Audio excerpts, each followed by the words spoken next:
Halil TV.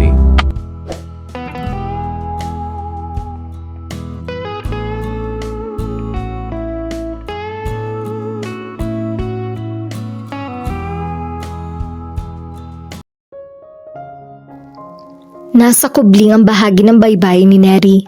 Sinamantala niya kanina ang pagkakalingat ni Jordan para makalayo siya rito. Tiyak na aalis na ito. Kung hindi man ora mismo, ay sa lalong madaling panahon.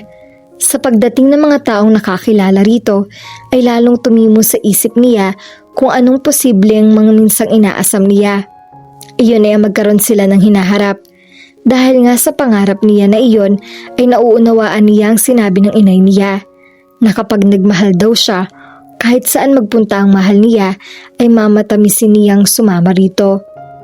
Ang laking gaga mo kasi, salita niya sa sarili. Naglaro sa diwa niya ang babaeng pahangos na lumapit kay Jordan. Hindi na niya kailangang maging manghuhula para mahinuha kung magkaano-ano ang mga ito. Ang kaalamang iyon ay parang tumagos na bala sa puso niya. Pero kahit nagiinit ang mga mata niya, ay ayaw niyang hayaan ang sariling umiyak. Sobrang katangahan na yata kung gagawin niya iyon. Umasa siya na walang basehan, kaya ngayon ay dapat niyang tanggapin ang konsekwensya niyon. Maya-maya'y natanaw niya ang bangkang papunta sa yate. Kahit may kalayuan ng kinaroroonan niya, ay nawari niya na ngayon ay hindi natalo at kundi apat na ang lula niyon. Ibig sabihin ay kasama na roon si Jordan. Noon na tumulo ang luha niya. Umalis ito at hindi sila nakapagpaalam sa isa't isa. Masakit iyon pero sa palagay niya ay mainam na iyon. Mas gusto niya iyon kaysa naman iyong mapaiyak siya sa harap nito. Ilang sandali pa siyang nanatili sa baybayin bago siya pumihit para bumalik ng bahay. Kung dati napapabalita ang sakunang nangyari kay Ramil, lalo na ang pagkakadiskubreng buhay pa ito, isa si Doña Luisa sa mga nakabasa ng dyaryong may dala ng kwento tungkol dito. Pinatotohanan ng write-up ang iniulat sa kanya ni Mr. Yanga kung saan posible dumaong ang napadpad na lalaki. A kind of woman and her daughter accepted my grandson into their house. I would be forever in their debt. Nakasaad sa artikulo na sabi ni Don Cito. Hindi na pinangalanan sa artikulo kung sinong tinutukoy nito. Napaisip siya. Tama ba ang kutob niya? Masyado naman yatang malit ang mundo. Hindi malit ang mundo kundi kusang pinaliit. Nanumbalik ang dating hinala niya. Pwede kasing sinadya ni Ramil ang pagpunta sa lugar na iyon at nagkataon lang na inabot ito ng sakuna. Kinuha niya ang telepono niya. May pangunang ulat na sa kanya si Mr. Yanga. Hindi na siguro niya dapat magpatumpik-tumpik pa. Kailangan na niyang kumilos. Doña Luisa, napatawag kayo. Ng lalaki. Kailangan ko ang ekspertong opinyon mo. Saad niya. Ano sa palagay mo? Hindi ko magagarantiyahan ng 100% ang konklusyon ko. Pero base sa nakita ng mga mata ko, na ipinakita ko rin sa inyo sa pamamagitan ng mga larawan, ay napakalaki ng posibilidad na natagpuan na natin ang taong hinahanap nyo.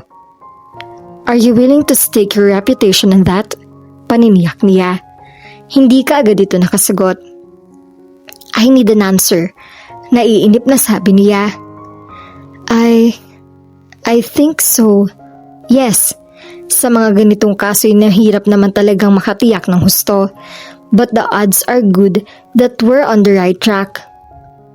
Bueno, kung ganun ay panahon na para kumilos tayo. Pagpapasya niya. Kailangan kausapin na sila. Masusunod, ani Mr. Yanga. Sinikap ni Neri na ibalik sa dati ang takbo ng kanyang buhay. Pero aminado siya na parang napakalaking kahungkagan ang nalikha sa kalooban niya ng pag-alis ni Ramil. Ngayon tuloy ay para siyang parating naiinip at nalulungkot. Hindi ka na naman mapalagay anak. Hanggang ngayon ba naman ay namimiss mo pa rin si Ramil? Puna sa kanya ng inay niya. Nabanggit na nito sa kanya ang tunay na pangalan ng lalaki. Hindi ko ho siya namimiss. Pagkakailan niya. Ba't ko gagawin niyon kung halata namang kinalimutan na niya tayo? Hindi napigil ang paghihimotok niya. Malamang ay abala lang iyon sa syudad. Matagal din siyang nawala at tiyak na marami siyang dapat asikasuhin. Anito. Ang sabihin nyo, tuluyan na siya naengganyo sa dati niyang buhay at handa na siyang kalimutan na lang ang lugar na ito. Pati na tayo. Kung hindi ba naman, kahit sulat man lang sana'y nagpapadala siya. Pero hindi bale, madali rin naman siyang kalimutan eh. Natahimik siya, pero talagang hindi siya mapakali. Magpapahangin lang po ako kapag Kwan ay nagpaalam na siya rito. Ikaw ang bahala, mag-ingat ka, anito. Halos kaaalis pa lang ni Neri nang may marinig si Melinda na't nagtao po. Nang silipin niya iyon ay isang lalaki siguro ay magsisingkwenta na ang edad. Ang nabungaran niya. Tiyak niyang dayo ito dahil ni minsan ay hindi pa niya ito nakikita sa Santa Fe. Naisip niyang baka may kinalaman kay Ramil ang pakay nito. Posibleng pinapunta ito roon ng lalaki. Nagmamadali siya lumabas ng pinto. Magandang araw. Magtatanong lang ako. Dito ang bahay ni Melinda Marquez, hindi ba? Anito. Sino kayo at anong kailangan nyo? Ako si Alfredo Yanga, pagpapakilala ng lalaki. At napakahalaga ng sadya ko sa kanya. Ikaw ba si Melinda? Natigilan siya. Aamin ba siya? Ako nga. Naunahan siya ng kuryosidad. Maari ba tayo mag-usap sa loob? Anito. Nag-atubili siya. Mahirap na. Delikado ang panahon ngayon. Tungkol ba saan ang pag-uusapan natin? Usisa niya. Tungkol sa isang insidenteng naganap lagpas 2 dekada na ang nakakaraan. Iyong may kinalaman kay Luis Bustamante? Napatda siya. Sa narinig niya ay naging sinlakas ng tambol ang sasal ng dibdib niya. Hinahanap ka ni Doña Luisa Bustamante. Napaka-importante magkaharap kayo. Anito. Nagtagi sa mga bagang niya. Bakit ngayon pa siya hinahanap nito? Wala akong kilalang taong may ganung pangalan. Saad niya. Nagkamali ka siguro ng lugar na pinuntahan. Kung maaari umalis ka na. Aniya. Wala siyang masamang pakay sa'yo. Sa inyo ng anak mo. Napapikit siya sa hamba ng pinto. Muli ay binalikan siya ng kalituhan at agam-agam na napakaraming taon na niyang kinalaban. Panahon na ba para ilagay sa katahimikan ng usaping iyon? Halika sa loob at doon tayo mag-usap. Naipasya niya sa dakong huli. Kung gaano nang katagal sa baybayin si Neri ay hindi niya mawari. Umuwi lang siya nang mapansin niyang dumidilim na ang langit. Pagpasok pa lang niya sa bakuran ay natanaw na niya sa bintana ang lalaking kausap ng inay niya. Binilisan na niya ang paglalakad. Mabutit dumating ka na anak. Salubong sa kanya ng inay niya pagpasok niya sa pinto. Bakit inay? May bisita pala kayo. Binalingan niya ang tingin ng lalaki. Siya si Mr. Alfredo Yanga. Galing siya sa Maynila at... Pinapunta ba siya ni Ramil? Sabik na sambit nito. Hindi anak, banay na sagot nito. Pero may mahalaga siyang sadya sa atin. Maupo ka't ipapaliwanag ko sa inyo lahat. Kinabahan ka agad siya. Sa tono pa lang ng inay niya ay nahuhulaan na niyang nakakabaligtad ng mundo ang anumang ibabahagi nito. Kasabay ng pag-upo niya ay inihanda na niya ang kalooban niya. Ilang beses kumurap si Neri. Kung hindi nga lang masisira ang makeup niya ay baka kinusot na rin niya mga mata niya. Ang hirap kasing paniwalaan na totoong nakikita niya at hindi siya pinangangalagan lang ng kanyang paningin. Isang bakuran na iginayak para sa handaan ng nakatanda doon. May mga fairy lights na nakasabit sa mga puno at nagbigay ng pakiramdam ang mga iyon sa isang engkantadong gubat siya. Sa malaking swimming pool naman ay natatanaw niya ang maliliit na kandilang lumulutang doon. Nakakangapos ng hininga ang tanawin. Lalo na ang rason kung bakit nandun siya sa lugar na iyon ng mga sandaling iyon. Kagyat na naglalaro sa diwa niya ang tagpong nagaganap sa buhay nila nung nadatnan niyang may bisita ang inay niya. Hindi si Donato ang tunay na ama mo, sabi nito. Asawa ko siya, oo. At totoong maaga siyang namatay. Pero nang ikasal kami ay buntis na ako. Nangilid ang mga luha nito. Alam ni Donato na hindi siyang ama pero hindi niya yun isinumbat sa akin ni minsan. Napatda siya. Hindi niya alam kung anong magiging reaksyon niya. Nakakawindang ang naririnig niya. Kung hindi siyang itay ko, ay sino? Datay na masukan ako sa bahay ng isang mayamang pamilya. Ang Bustamante. Napayo ko ang inay niya. nagkaroon kami ng ugnayan ng anak ng mag-asawang Bustamante. Si Sir Luis. Nahigit niya ang hininga. Parang nahuhulaan na niya ang sunod na nangyari. Siya ang ama ko? Paniniyak niya. Tumango ang inay niya. Pero hindi niya nalaman man lang na nagkaanak kami. May asawa na si Luis nang magkaroon kami ng relasyon. Humugot ito ng hininga. Alam ko, isang katangahan ang ginawa ko, pero mahirap tanggihan ng isang gaya ni Luis. Bukod sa may itsura siya, ay mabait siya, malambing, at napakababaero. Nagpupuyos ang kaloobang sambot niya sa kanyang isipan. Nang panahong malaman ko ang tungkol sa kalagayan ko, ay natsyempong buntis na rin naman ang panganay nila ng asawa nila ni Luis. Nakadama siya ng awa para sa inay niya. Mali nga siguro ang ginawa nitong pagpatol sa isang lalaking may asawa, pero napakatintindagok din naman ang tinamo nito. Masela ng pagbubuntis ni Ma'am Carla at delikado kapag nalaman nito ang pagluloko ng asawa nito. Si Doña Luisa nakatuklas sa kalagayan ko. Dinatnan kasi niya akong nagdududuwal sa kusina. Nahulaan din niya kung sino ang ama ng dinadala ko dahil nakita pala niya ang ilang pagkakataong magkasama kami ni Luis. Binalaan niya ako na huwag akong gagawa ng eskandalo. Wala akong balak na manggulo, pero siguro nag-aalala siya sa kalagayan ng manugang niya at sa magiging apo niya.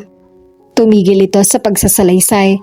Parang kailangan nito mag-ipon muna ng lakas para magpatuloy. Katulad ng isang tipikal na mayaman, inaalok ako ng pera ni Doña Luisa, pero umalis sa pamamahay niya. Hindi ko yun titanggap. Sa halip ay sinubukan kong kausapin si Luis para ipabatid sa kanya ang tungkol sa magiging anak namin. Pero hindi ako nagkaroon ng pagkakataon. Nagpunta sa bahay bakasyonan ng mga Bustamante ang mag-asawa. Kung alin sa bahay bakasyonan ang tinutuluyan nila ay hindi pinaalam sa amin. Kapag dakay na discover ko na lang na nagtungo na sila sa Amerika. Walang katiyakan kung kailan ang balik o kung babalik pa sila. Noon ako nagpasyang umalis na lang. Pero bago ako umalis ay nagsabi ako kay Donato na noon ay namasukan bilang gwardya sa subdivision. Matagal ko na siyang manliligaw. Inalok niya ako ng kasal. Mapaklang ngiti ang sumilay sa mga labi ng inay niya. Kikilalanin ko raw niya bilang tunay na anak. Mamahalin at aalagaan ka daw niya tayo. Ayoko sana pero medyo desperado na rin ako ng mga panahong iyon. Hindi na inulit ni Doña Luisa ang alok niyang pera. Parang ang umiiwas siyang harapin ako at naisip ko na kung gaanong wala na rin naman ako sa Pilipinas. Ang mag-asawa ay hindi na siguro siya natatakot na gumawa ako ng gulo. Tinanggap ang alok ni Donato. Para lumakalaki ng kauntiang sahod niya ay nagpalit siya ng assignment sa isang bangko. Pero ilang buwan ka pa lang na ipinapanganak ng looban ng mga holdupper ang bangko pinapasukan niya. Napasama siya sa namatay. Tumulo ang mga luha nito. Inabot niya ang mga kamay nito. Pinisil niya iyon. Ngumiti naman ito sa kanya. Naalala ko ang isang tiyahin ko na madalas dumadalaw noon sa bahay namin sa San Nicolas. Ilang beses niya akong naisama noon dito para magbakasyon, kaya alam kong magpunta rito. Nagbaka sakali lang ako na nandito pa siya dahil nawalan na rin naman kami ng komunikasyon mula nang mamatay sina Inay at Itay. Laking pasasalamat ko na buhay pa siya at dito pa rin siya sa Santa Fe nakatira. Tinanggap niya tayo at kinupkop. May sakit na rin siya noon at nang mamatay siya, ay sa akin na niya iniwan ang kung anumang ari-arian mayroon siya. Kakaunti man iyon ay sumapat iyon para mabuhay tayo. Ilang beses kong iniisip na makipag-ugnayan uli kay Doña Luisa. Pero base sa naging pakikitungo niya noon sa akin, ay parang wala na rin naman akong mahihita. Bakit siya nandito ngayon? Bumaling siya sa lalaking nakikinig lang sa salaysay ng inay niya. Dahil ipinapahanap kayo ni Doña Luisa, anang lalaki. Bakit pa? Puno ng pait ang kalooban niya. Namatay sa aksidente ang mag-anak matagal ng panahon na nakakalipas, sabi ng inay niya. Sa tingin niya, kahit paano'y naapektuhan pa rin ito sa pagkahatuklas ng pagkamatay ng lalaking nagkaroon ng puwang sa puso nito.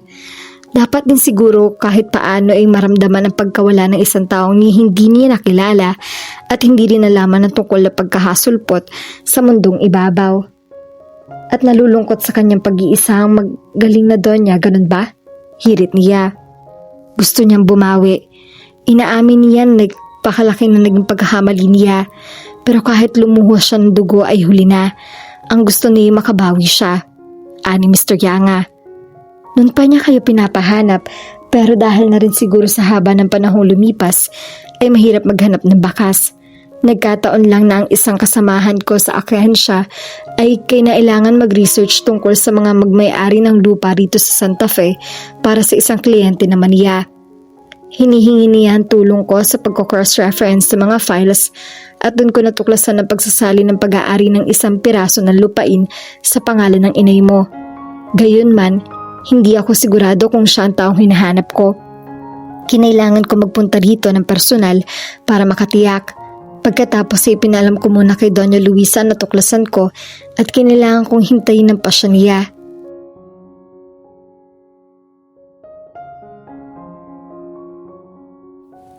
At dito na po nagtatapos ang ating kwento.